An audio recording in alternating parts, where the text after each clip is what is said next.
আচ্ছা মিমো, আমি যদি কখনো হারিয়ে যাই তাহলে তুই কি করবি? আমি কিছুই করব না, কারণ যে হারায় সে ইচ্ছে করেই হারায়। কিন্তু তুই যদি হারিয়ে যাস মিমো, এই পৃথিবী আমি ওলটপালট করে হলেও তোকে খুঁজে নিয়ে আসবো। তুই হলি গিয়ে আমার বেস্ট ফ্রেন্ড। মিমো, আজকে বিকেলে তাড়াতাড়ি চলে আসিস। আজকে আমরা ক্রিকেট খেলবো, তুই, আমি আর অয়ন। ঠিক আছে, আমি তাড়াতাড়ি চলে আসবো শুভ। এখন বাড়ি যাই, দেরি হয়ে গেলে মা ভীষণ বকবে। হেই মিমো, তুই সব সময় শুধু শুভর সঙ্গে খেলা করিস, আমার সঙ্গে খেলতে চাস না কেন বলতো? আজকে যদি তুই আমার সঙ্গে না খেলিস, আমি আর তোর সঙ্গে কখনো কথা বলবো না, দেখে নিস। আরে, আমরা সবাই একসঙ্গে খেলবো, সমস্যা কি? তুই, আমি আর শুভ তিনজন মিলে খেলা করব। একদম না, আজকে শুধু তুই আর আমি খেলবো। আজকে শুভকে আমি খেলাই নেব না। ও সব সময় শুধু আমাকে মারে, ও আমাকে খেলায় নিতেই চায় না, আমিও ওর সঙ্গে খেলতে চাই না। কি রে লিজা, তুই মিমোকে এসব কি বলছিস? তোর তো সাহস কম নয়। মিমো শুধু আমার সঙ্গে খেলবে, বুঝেছিস? না, মিমো আমার সঙ্গে খেলবে। ও সব সময় তোর সঙ্গে খেলে, আমার সঙ্গে খেলেই না। আজকে মিমো শুধু আমার সঙ্গে খেলবে। তুই এক্ষুনি বাসায় চলে যা, এক্ষুনি যা বলছি। দাঁড়া, তোকে দেখাচ্ছি মজা। আরে শুভ, তুই এটা কি করলি?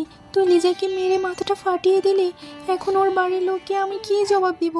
আমার দাদি যদি জানতে পারে তাহলে আমাকে মেরে শেষ করে দেবে। মিমো, তুই কিছু একটা কর, তুই ওকে ওর বাড়ি নিয়ে যা। আমি পালাই, আমি এখানে আর থাকবো না। যাস না শুভ, আমি ওর মাকে বুঝিয়ে বলবো। দাঁড়া শুভ, যাস না প্লিজ, দয়া করে শোন আমার কথা। আন্টি, আমরা তিনজনে খেলা করছিলাম, খেলতে খেলতে হঠাৎই ওর মাথায় আঘাত লাগে আর ও অজ্ঞান হয়ে পড়ে যায়। একটু বিশ্রাম নিলেই ঠিক হয়ে যাবে। আজ 1 সপ্তাহ হয়ে গেল, শুভর কোনো খোঁজ নেই। ওকে নিয়ে আমার ভীষণ দুশ্চিন্তা হচ্ছে। চল তো লিজা, একবার ওদের বাড়ি গিয়ে দেখে আসি ও কেমন আছে। ঠিক আছে, চল গিয়ে ওর সঙ্গে কথা বলে আসি। আর আমি যে আর ওর ওপরে রাগ করে নেই, এই কথাটা ওকে বললে ও নিশ্চয়ই আবার খেলতে আসবে। আসলে আমারও সেদিন বাড়াবাড়ি করা উচিত হয়নি, ওকে রাগিয়ে দিয়েছিলাম বলেই ও এমন করলো। আমার তো বোঝা উচিত ছিল। তোরা কত ভালো বন্ধু, চল গিয়ে দেখে আসি। দাদি দাদি, শুভ কোথায়? আজ 1 সপ্তাহ হলো ও আমাদের সঙ্গে খেলতে আসে না, তাই ভাবলাম গিয়ে দেখে আসি ওর কি হয়েছে, ও কেন খেলতে আসে না। শুভ তোমাকে বলেনি দিদি ভাই, ও তো বিদেশে চলে গেছে, ওর মামার কাছে, লন্ডনে। আমি তো ভাবলাম তোমাকে হয়তো বলে গেছে। কান্না করে আর কি হবে মিমো? তুই কান্না করলেই কি শুভ ফিরে আসবে? তুই আর কান্না করিস না ওর মতো বেইমানির জন্য। দাদু ভাই, তোমার মামা তোমাকে অস্ট্রেলিয়া নিয়ে যাওয়ার কথা বলছে। তোমার টিকিট করা হয়ে গেছে, তুমি কালই অস্ট্রেলিয়া চলে যাচ্ছ দাদু ভাই, সেই প্রস্তুতি নাও। না দাদি, আমি অস্ট্রেলিয়া যেতে চাই না, আমি তো আমার কাছেই থাকতে চাই। এটা তুমি কি বলছো দাদা ভাই? এত ভালো সুযোগ তুমি হাতছাড়া করবে? তাছাড়া এখানে আমি ছাড়া তোমার কেউ নেই। মামার কাছে গিয়ে তুমি ভালো লেখাপড়া করে মানুষের মতো মানুষ হবে, এটাই আমার চাওয়া দাদা ভাই। তুমি আর অমত করো না দাদা।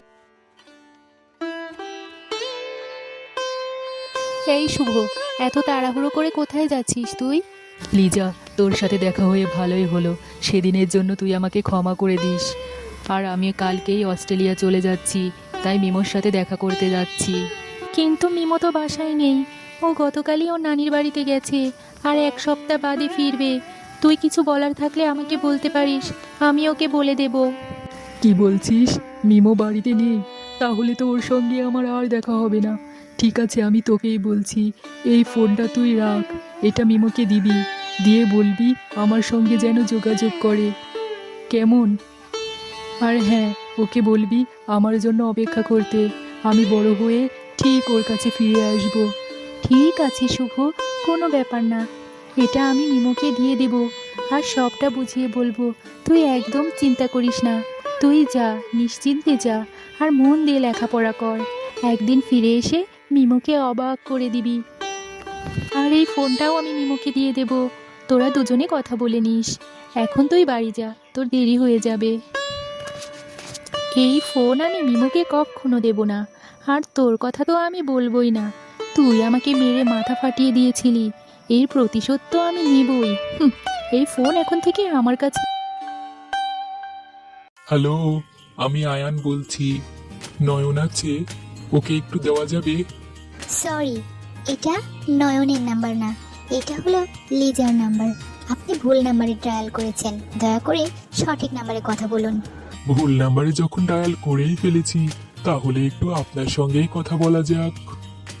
ঠিক আছে, আপনার সম্পর্কে বলুন, শুনি আপনি কোথায় থাকেন, কি করেন, সেসব ব্যাপারে কিছু বলুন। আপনি কি জানতে চান আমার সম্পর্কে? প্রশ্ন করুন, আমি অবশ্যই উত্তর দিব। আচ্ছা বলুন তো, আপনি দেখতে কেমন আর আপনি কি করেন? আপনার সম্পর্কে কিছু বলুন, শুনি আমি। আমি দেখতে তেমন সুন্দর নই, কালো, আর আমি কিছু করিও না, বেকার।